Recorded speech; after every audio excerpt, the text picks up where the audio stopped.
tracks. Bravely we prove in our striving, trudging together each day.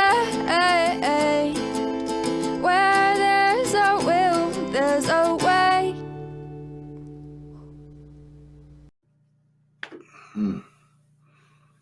Hello, everyone. Probably should have filled that up first. And I'm exhausted. I am so tired.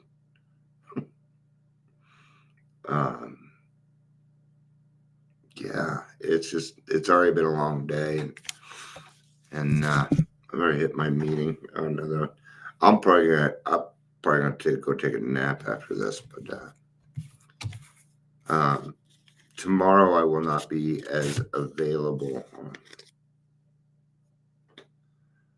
I'll go live, but I'm not sure when, because I have meetings all day tomorrow. Colorado Consortium's having a thing on opiate, and person I was talking with today from Crossroads invited me, so I'm gonna try and hit as much of that as I can tomorrow.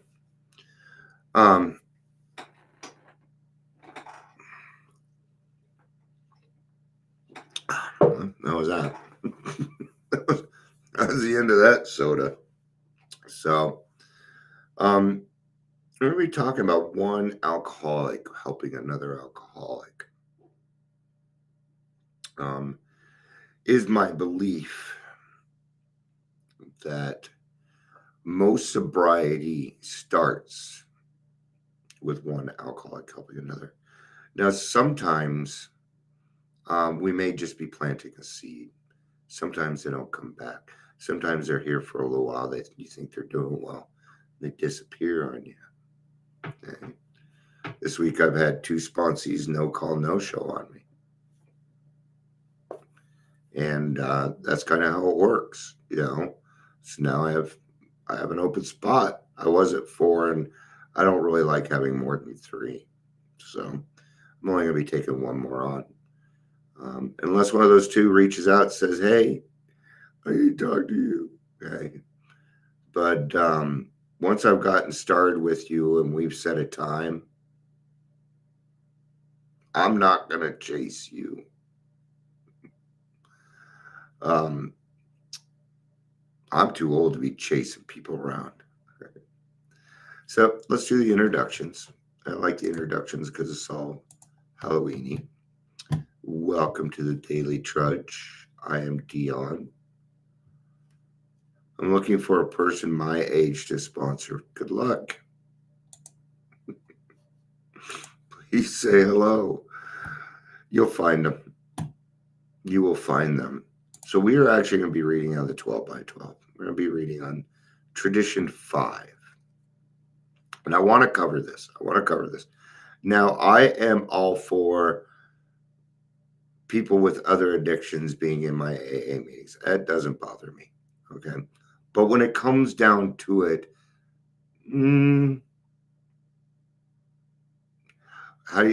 trust me, I know. Yeah. I sponsored people when I was 20, people that were twice my age, and didn't stick.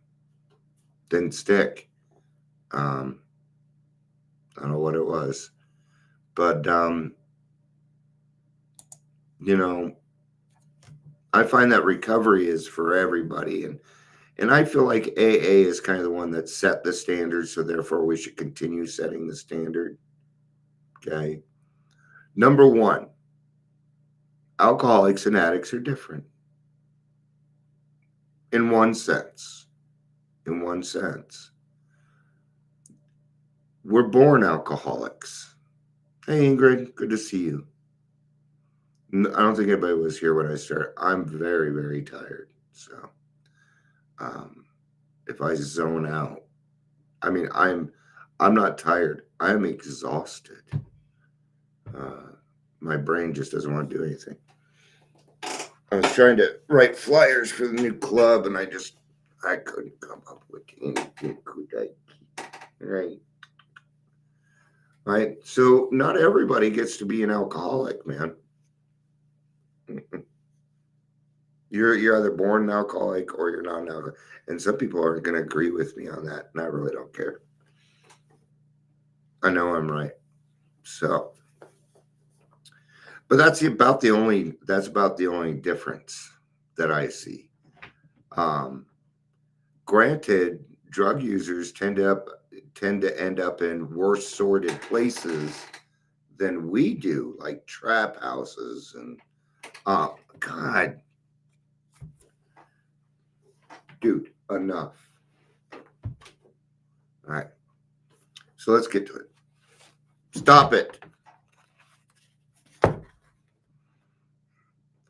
Tradition 5, each group.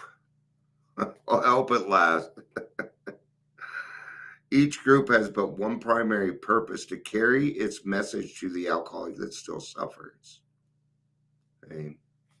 We're back down to the two original. Everybody else left. Shoemaker, stick to thy last. Better do one thing supremely well than many badly. This is the central theme of this tradition. Around it, our society gathers in unity. The very life of our fellowship requires the preservation of this principle.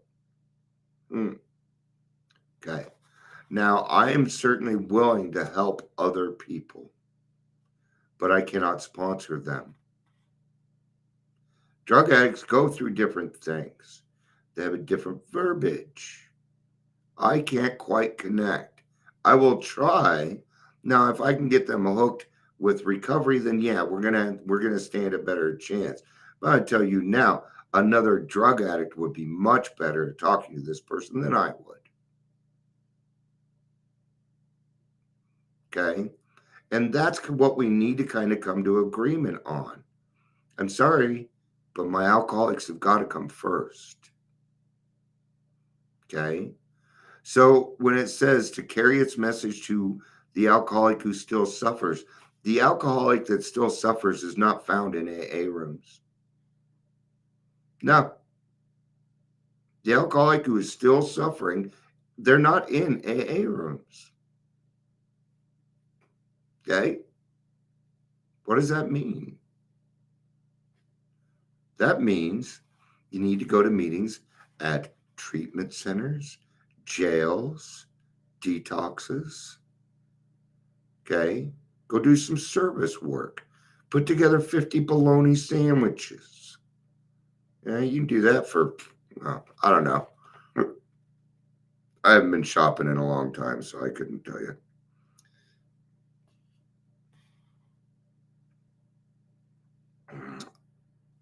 Okay. So,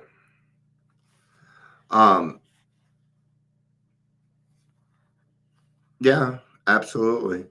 But that's not what they're talking about here. That's not what they're talking about.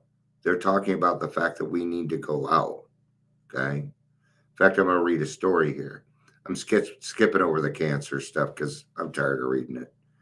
Restless one day, I felt I better do some 12-step work. Maybe I should take out some insurance against slip. But first, I'd have to find a drunk to work on.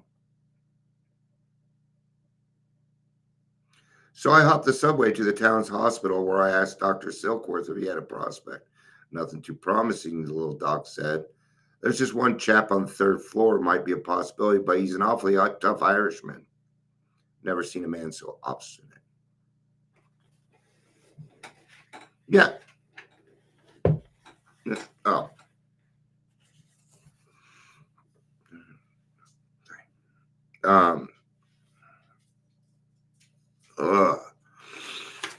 He shouts that if his partner would treat him better and his wife would leave him alone, he'd soon solve his alcohol problem. He has a bad case of the DTs. He's pretty foggy.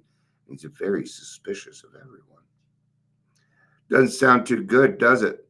But working with him may do something for you, so why don't you have a go at it? I was soon sitting beside a hulk of a man, decidedly unfriendly. He stared at me out of eyes which were slits in his red and swollen face. I had to agree the doctor, he certainly didn't look good. But I told him in my own story. I explained what a wonderful fellowship we had, how well we understood each other. I bore down on the hopelessness of the drunk's dilemma. I insisted that few drunks could ever get well on their own steam, but that our groups we could do together what we could not do separately. He interrupted to scoff at this and asserted he'd fix his wife, his partner, and his alcoholism by himself. Sarcastically asked, "How much does your scheme cost?" Well, it's going to cost you your life. I was thankful I could tell him nothing at all. His next question, what are you getting out of it? Okie dokie. Of course, my answer was my own sobriety and a mighty happy life. Still dubious, he demanded. Do you really mean that the only reason you are here is try to help me and help yourself? Yes, I said, that's absolutely all there is to it. There's no angle. Then hesitantly, I ventured to talk about the spiritual side of our program. What a freeze that drunk gave me. I'd no sooner got the word spiritual out of my mouth than he pounced. He said, "Oh," he said, "now I get it. You're proselytizing for some damn religious sect or other. Where do you get that no angle stuff? I belong to a great church that means everything to me. You got nerve to come in here talking religion." Thank heaven. You're welcome. I'm almost done, so you're good. Thank heaven I came up with the right answer for that one. It was based foursquare on the single purpose of AA. You have faith, I said, perhaps far deeper faith than mine. No doubt you're better taught in religious matters than I. So I can't tell you anything about religion. I don't even want to try to. I'll bet, too, that you'd give me a letter perfect definition of humility. But what from you told me about yourself and your problems, how do you propose to lick them? I think I know what's wrong. Okay, he said, give me the business. Well, I said, I think you're just a conceited Irishman who thinks he can run the whole show. This really rocked him. But as he calmed down, he began to listen while I tried to show him that humility was the main key of sobriety. Finally, he saw I wasn't attempting to change his religious views, and I wanted him to find the grace in his own religion that would aid his recovery. From there on, we got along fine. Now, concludes the old timer, suppose I've been obliged to talk to this man about religious grounds. Suppose my answer had to be that AA needed a lot of money, that AA went for education, hospitals, and rehabilitation. Suppose I had suggested that I would take a hand in his domestic and business affairs. Where would we have wound up? No place, of course. Years later, that tough Irishman customer liked to say, my sponsor sold me on one idea, and that was sobriety. At the time, I couldn't have bought anything else. And that's just one story in the proof. Okay, I mean, that's proof in the pudding. These are stories. This stuff actually happened. And it's just proof that one alcoholic working with another alcoholic can tell him the actual nature of his malady. The actual nature. Why? Because we've been there too. Because I don't need, when they say, Dion, I'm just lonely. I get it.